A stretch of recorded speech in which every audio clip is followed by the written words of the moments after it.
And welcome back. Is the camera on? We rolling? Hi, welcome back. You're back to the Next Revolution Reports, part 2 of our opening show. The very first one ever. Cameraman's coming back, and he's turning into the co-host as we speak.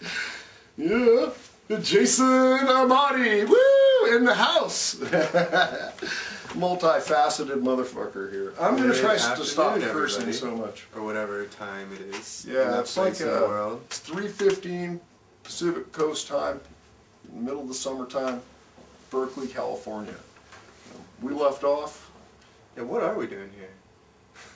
We're trying to change the world. We're actually repolarize things. Ain't nothing going to go away that's already here. And what we've already done is still going to be here. But we better repolarize some of these things from the top down to the bottom up. Okay, that's what our Constitution calls for, and that's what we got to do. We took a nice break and chilled out. We're ready to go with the second part, which is the breakdown of rule of law in the United States as exemplified by the breakdown of rule of law in the Department of Justice. And we got problems here. We got real problems. First of all, it's not highly reported by the corporate media and conventional media.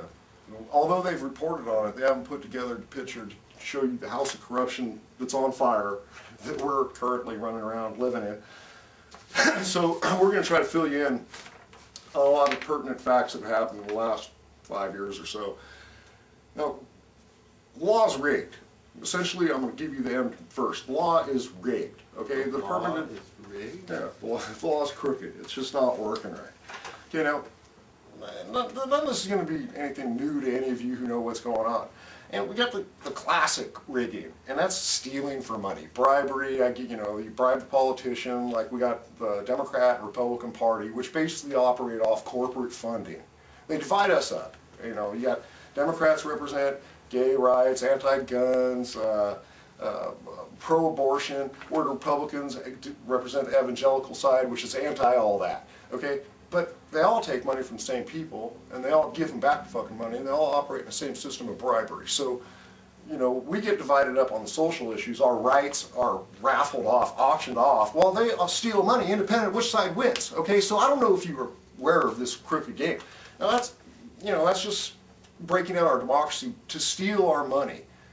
You sit in your house and you're all cool, you do your own thing. No, okay, it's gone beyond that now. So, you got the politicization of political prosecutions. You got the last U.S. attorney scandal, which I alluded to in the first segment, where you essentially got U.S. attorneys operating as political agents. Now, I'm surprised Democrats didn't go nuts on this, because that's going over the line of shared bribery and we appear good.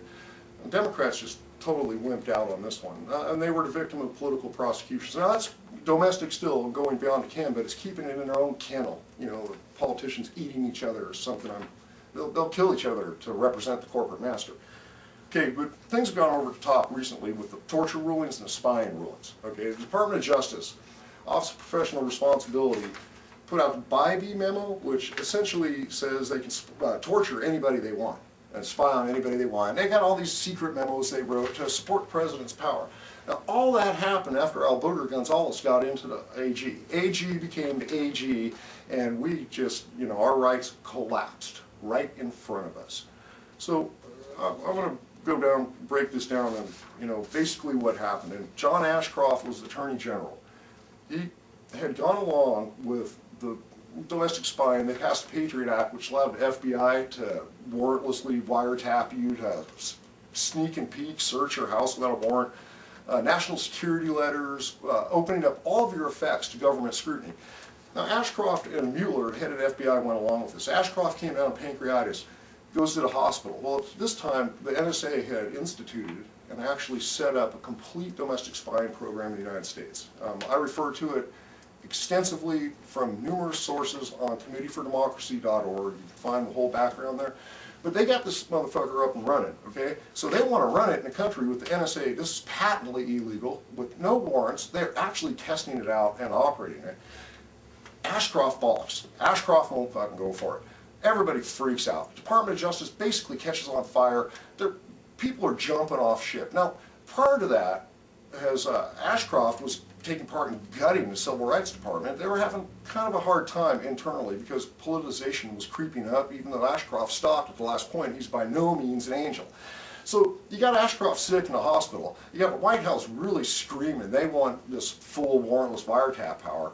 So Ashcroft's in the hospital. A guy named Comey is the acting AG. He won't go for it. So Andrew Card, Alberto Gonzales, the president's lawyer and the president's chief of staff, go to the ICU room of Ashcroft. Now, Ashcroft's wife catches wind of these motherfuckers coming, so she calls up the FBI and Comey and the head of the Department of Justice. Mueller rushes an armed security team to the hospital to defend Ashcroft against who? Alberto Gonzales, okay, and Card, the president's men. Now, these are the same people who came up with the torture memo. Now, imagine this, they got Ashcroft in a hospital bed, he's been cut open, he's doped up. Hell, they didn't have to prep him at all. They got him, they got him right where they fucking want him, Jesus Christ. So Mueller, who's also no angel, freaks out, rushes an armed FBI team there to protect the incapacitated Attorney General against the White House. Now, Mueller thought so poorly of this, he took extensive notes on everything that happened, which was subsequently turned over to Congress, which did nothing. Okay, now, very interesting, because Ashcroft was then retired as Attorney General. Well, it comes out now, David Iglesias, the U.S. Attorney in New Mexico, revealed that Ashcroft was pushed out. Oh, why? Oh, not going along with the president's illegal powers. Who became Attorney General? The guy whose Mueller's notes said put untoward pressure on the incapacitated Attorney General to commit a crime, to acknowledge and approve of criminal acts by the White House. Subsequently, Alberto Gonzales is confirmed as Attorney General of the United States.